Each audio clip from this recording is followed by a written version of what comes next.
Hi, I'm State Representative Jerry Knowles from the 124th Legislative District. I represent portions of Schuylkill, Berks, and Carbon counties, and it's great to be here at the 103rd Farm Show in Harrisburg.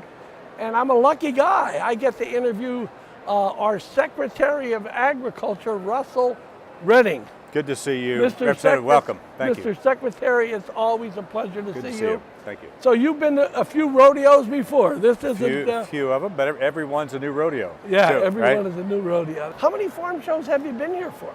Well, we were talking about the other day. So my very first, I showed cattle here in 1974 when I was in ninth grade at Gettysburg High School. It was my very first sort of as an exhibitor. And then through the high school, FFA, and college and back. So, you're now at 40 plus farm shows. As secretary, I've had 6 as secretary. Oh my gosh. So, yeah. You said that like 103 is a lot of farm shows. I would imagine that every year you do your best to make something a little different, something new. Is there anything new and exciting around here that people can look for that maybe they haven't seen in the past? Yeah, there are several. I mean, one thing in particular this year is we have historically had a display of apples and potatoes and cheese and honey and all that. And they were nice displays, but it really wasn't sort of a commercial spot. So we wanted to make sure you could see them.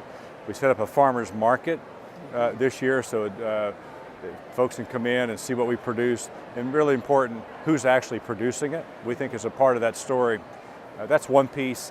Some new, we have craft beer this year, which we've never had as a competitive event.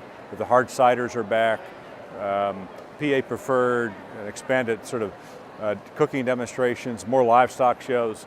So plenty to see, a lot of good things, yeah. Mr. Secretary, you want to talk a little bit about the theme of this year's farm show? Yeah. And I noticed, I watched the other night on PCN, I watched the opening, and you and the governor with the butter sculpture, that's pretty cool. That's amazing. People need to come and see that in person. Take a look at it. I mean, it's both, for the butter sculpture, it's 1,000 pounds of butter molded into, a message. And this year's Finding Your Power, and given all the struggles of the dairy industry, we thought it was important to come back to the basics and say it's good nutrition, there's power in that milk, right? And these are the people that are producing it, and that's the butter sculpture. The theme is inspiring Pennsylvania's story, and we're pretty proud of the theme. We work hard to try to find, a theme for each of our farm shows, and this year we felt it was important to make a connection between Pennsylvania's history and the importance of agriculture, right? And you can't tell the story of Pennsylvania without talking about ag. Our theme is inspiring Pennsylvania's future. So when we think about, our forefathers who came to Pennsylvania, you think about the religious freedom that they were in pursuit of. You think about the fertile lands that are here, the Dutch and the German and all of the influences of ethnicity on our state. You see it, and all the technology and manufacturing and food, that became inspiring Pennsylvania's future, right? So we like it. It really is a nice theme. Folks have responded well to it, and gives us a chance to make a lot of ties to things that we take for granted here, but are really important to telling the story of agriculture. One of the concerns that particularly coming or representing a portion of Berks County, the spotted lanternfly. How are we doing with that? And it's very deceitful when you look at that. It looks like it's a really fascinating. It's very attractive, but it's lethal, right? It's devastating, and you've seen it in your district in Berks County in that region. What started out in one municipality, 2014, first time in North America. With the 3 counties to 9 counties to 13 counties, and last year just exploded. Across that region. It happens to be the most populous area of the state. It's where you've got all the traffic, so we're making progress, but at the end of the day, we don't have any broadband controls yet. So our strategy is to put that, sort of a wall around it, if you will, to contain it and then suppress it and keep sort of working inside with the U.S. Department of Agriculture, private landowners, municipalities and others to try to keep that suppressed while parallel we're doing the research. We've got 25 projects underway to try to find a solution. It can really fool you, because when you look at it, it's just, it's pretty. Yeah. It's actually pretty.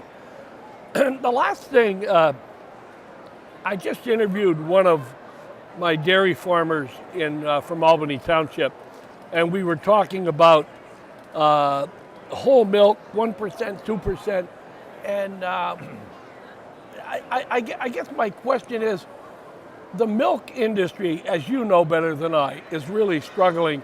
Can you talk a little bit about what we're doing to try to help the milk industry? Yeah, well, we're doing a lot of different things, and I appreciate the support, from you and your colleagues in the House last year to get some support on the dairy investment program. Right, it's really important. $5 million to first time in the state's history we sort of carved out dollars directly for dairy investment, but our plan has a marketing and promotion piece of it. So part of this is getting people to drink milk, right? Mm-hmm. That's a key. Getting it back into schools at 2% in whole. That's part of our plan. But you also have to build some additional processing capacity in the state. Mm-hmm. Historically, we've got a lot of fluid milk processors. Very proud of that. That means the milk that you put in your refrigerator. But what about, the cheese and the yogurts and ice creams? We don't have quite as much of that processing in Pennsylvania. So we've got to invest in that. That's a piece of it. And of course, you got the federal policies that we're working on. All of that combined equals our sort of dairy plan. It's not turning as fast as we would hope it would, and there's a lot of pain, at the dairy farm level, I get it. But making sure that we can continue to focus on consumption, I think, is the most tangible piece of our plan. We've got more production than we have consumption, so you need raised consumption, and we're working at that. I want to thank you, as well as the department, for the job that you do. Yeah. This farm show is just a magnificent display that we all can be so proud of. You, as always, are doing a magnificent job. You've got a great staff. Thank you. And we appreciate, a guy like you, a lot of other things you can be doing. Yeah. And you have such love for agriculture and such love for the Department of Agriculture here in Pennsylvania. Yeah. We can be very proud of you, and we are very proud of you. Again, thank you so much for taking time out of your business. Very honored to do it. Thank you for your kind comments. A pleasure working with you. Happy New Year. Thanks, Mr. Thank you.